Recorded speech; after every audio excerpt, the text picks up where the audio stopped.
Hello guys, আসসালামু আলাইকুম। Welcome back to my channel. বন্ধুরা, আমরা শীতের দিনে যেমন টমেটোর সিজনে টমেটো রাখার চেষ্টা করি বিভিন্নভাবে, সস করে রাখি, পিউরি করে রাখি, তারপরে সিদ্ধ করে রাখি, বিভিন্নভাবে রেখে থাকি। তো আমের দিনেও আমরা আমটাকেও এভাবে বিভিন্নভাবে রেখে থাকি যাতে সারা বছর খেতে পারি। তেমনই একটি আচার আজকে রেসিপি শেয়ার করব তোমাদের সাথে। আমরা আচার এমন কেউ নেই যে পছন্দ না করি, সবাই কম বেশি পছন্দ করি। তবে মিষ্টি আচারটা সবাই বেশি পছন্দ করি। আর আমি মিষ্টি আচার বেশিও বানিয়ে থাকি। প্রচুর মিষ্টি আচার এবার বানিয়েছি। তো আজকের আচারটা একটু ভিন্ন। এই যে দেখতে পাচ্ছ, আমগুলি পাতলা করে স্লাইস করে কেটে নিয়েছি। এক আধা কাঁচা আম গাছ থেকে নিয়েছি, দিয়ে দিলাম লবণ। এই আচারটা সম্পূর্ণ ভিন্নভাবে তৈরি করব, চুলায় জাল দেওয়া এবং রৌদ্র দেওয়া ছাড়াই। এই যে লবণ দিয়ে আমি আমগুলো সারা রাত নর্মাল ফ্রিজে রেখে দিব চালনিতে করে। এতে করে পানিটা ঝরে যাবে, নিচের যে টক পানিটা চলে যাবে, আর এই আমগুলো অনেক সফট হয়ে যাবে। এটাকে অনেক সুন্দর করে একটা আচার বানাবো। এই আচারটা তোমরা খিচুড়ি বা ডাল ভাতের সাথে খেতে পারো, অনেক মজাদার এই আচারটা। একবার বাসায় ট্রাই করলে বুঝতে পারবে। আমি অনেক আগে এই আচারের রেসিপিটা শিখেছিলাম। এই আচারটা আমার প্রতি বছরই বানাতে হয় আমের সিজনে।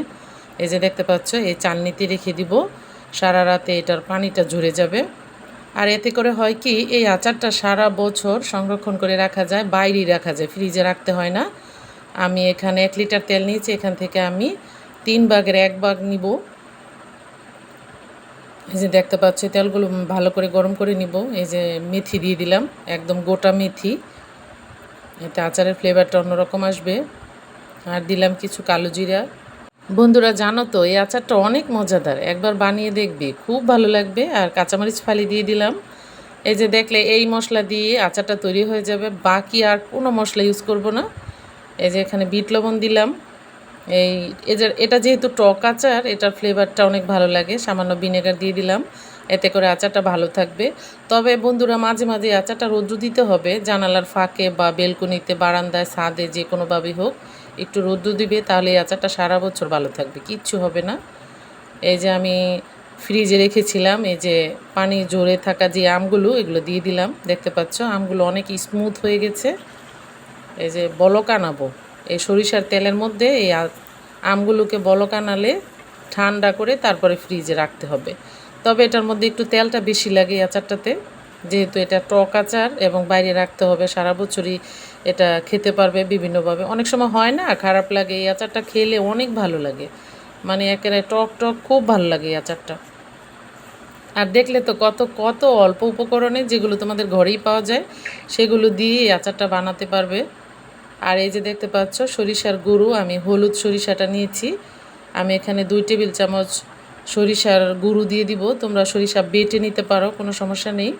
এখানে আমি কোনো আদা রসুন ইউজ করিনি, একদম সম্পূর্ণ মানে ভিন্নভাবে এই আচারটা তৈরি করেছি। না খেলে বুঝতেই পারবে না, একবার বাসায় বানিয়ে দেখো, খুব ভালো লাগবে। আর এই আচার এমন কেউ আছো যে পছন্দ করো না? যারা পছন্দ করে থাকো, আমার চ্যানেলটাকে সাবস্ক্রাইব করে দিও আর একটা লাইক দিয়ে দিও প্লিজ। এই যে দেখতে পাচ্ছ কত আচার বানিয়েছি।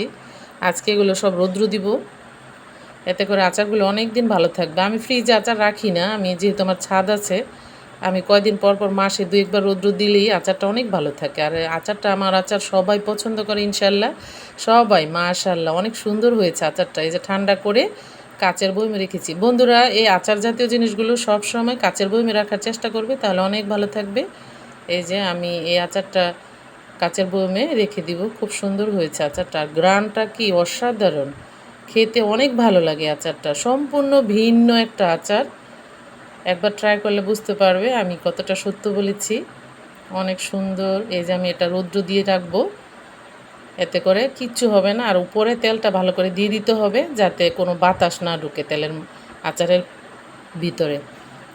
উপরে তেল দিয়ে রাখতে হবে। ভালো থেকো, সুন্দর থেকো, আল্লাহ হাফেজ।